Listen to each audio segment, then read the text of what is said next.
Hi நண்பா நண்பீஸ். Government எம்ப்ளாயீஸ்க்குலாம் ஒரு சூப்பரான அப்டேட்டு. டிஆர்எஸ் அலவன்ஸ் வந்து இன்கிரீஸ் பண்ண போறாங்க. இந்த மாசத்துக்குள்ள இது விஷயமா முடிவெடுத்திருக்காங்களாம். எல்லாருக்குமே தெரியும் கவர்மெண்ட் எம்ப்ளாயீஸ்க்கு இயர்லி டுவைஸ் பார்த்தீங்கன்னா, டிஆர்எஸ் அலவன்ஸ் வந்து இன்கிரீஸ் பண்ணுவாங்க.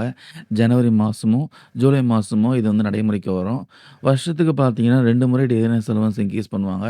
அதன்படி பார்த்தீங்கன்னா, இப்போ இந்த வருஷத்துக்கான ஃபர்ஸ்ட் ஹாஃப்க்கான டிஆர்எஸ் அலவன்ஸ் இன்கிரீஸ் பண்ண போறாங்க. அதுவும் இந்த மாசத்துக்குள்ள பண்ண போறாங்க. போன வருஷம் பார்த்தீங்கன்னா, மார்ச் மாசம் இன்கிரீஸ் பண்ணாங்க. அத வந்து ஜனவரி 1 முதல் கணக்கிடப்பட்டு வழங்குனாங்க. ஸோ, இப்ப பார்த்தீங்கன்னா, பிப்ரவரி மாசத்துக்குள்ள டிஆர்எஸ் அலவன்ஸ் குடுக்க முடிவெடுத்திருக்காங்களாம். இப்ப கரண்ட்லி வந்து கவர்ன்மென்ட் எம்ப்ளாயீஸ்க்கான டிஆர்எஸ் அலவன்ஸ் 53% இருக்கு. இப்போ இந்த மாசம் இறுதிக்குள்ள டிஆர்எஸ் அலவன்ஸ் உயர்த்துவதற்கு சென்ட்ரல் கவர்ன்மென்ட் வந்து முடிவெடுத்திருக்காங்களாம். அதாவது பிப்ரவரி 26ஆம் தேதி பார்த்தீங்கன்னா, மத்திய அமைச்சரவை கூட்டம் நடைபெற இருக்கு. இந்த ஆலோசனை கூட்டத்தின் அப்போ டிஆர்எஸ் அலவன்ஸ் விஷயமான அறிவிப்பு வெளியாக போகுது. அதன்படி பார்த்தீங்கன்னா, 3% வரைக்கும் டிஆர்எஸ் அலவன்ஸ் வந்து இன்கிரீஸ் பண்ண போறாங்க. இதனால ஒட்டுமொத்த டிஆர்எஸ் அலவன்ஸ் பார்த்தீங்கன்னா, 56% இன்கிரீஸ் ஆக போகுது. இதனால 1,00,00,000க்கும் மேற்பட்ட கவர்ன்மென்ட் எம்ப்ளாயீஸ் ஆகட்டும், பென்ஷனர் ஆகட்டும் பயன்பெறுவாங்க. அது மட்டும் இல்லாம கவர்ன்மென்ட் எம்ப்ளாயீஸ் உடைய ஃபேவரா நெறைய விஷயம் வந்து இந்த வருஷமும், அடுத்த வருஷமும் வரப்போகுது.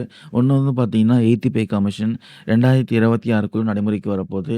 இப்போ வந்து புதுசா பார்த்தீங்கன்னா, யூனிஃபைடு பென்ஷன் ஸ்கீம் வந்து ஏப்ரல் 1 முதல் நடைமுறைப்படுத்த போறாங்க. அதுக்கப்புறம் பார்த்தீங்கன்னா, அதர் அலவன்ஸும் இன்கிரீஸ் ஆக போகுது. இப்போ 8த் பே கமிஷன் நடைமுறைக்கு வந்துச்சுன்னா, கவர்ன்மென்ட் எம்ப்ளாயீஸ் உடைய பேசிக் சேலரி எல்லாமே இன்கிரீஸ் ஆகுறப்போ, கண்டிப்பா அதர் அலவன்ஸும் வந்து இன்கிரீஸ் ஆகும்னு சொல்றாங்க. அதனால இந்த வருஷமாகட்டும், அடுத்த வருஷமாகட்டும் கவர்ன்மென்ட் எம்ப்ளாயீஸ்க்குலாம் வந்து அமோகமா இருக்க போது. இனி வரப்போற அப்டேட்லாம் வெயிட் பண்ணி பார்க்கலாம். இந்த பதிவில் நான் ஷேர் பண்ண அப்டேட்லாம் யூஸ்ஃபுல்லா இருக்கும்னு நெனைக்கிறேன். தேங்க் யூ நண்பா, நண்பீஸ்.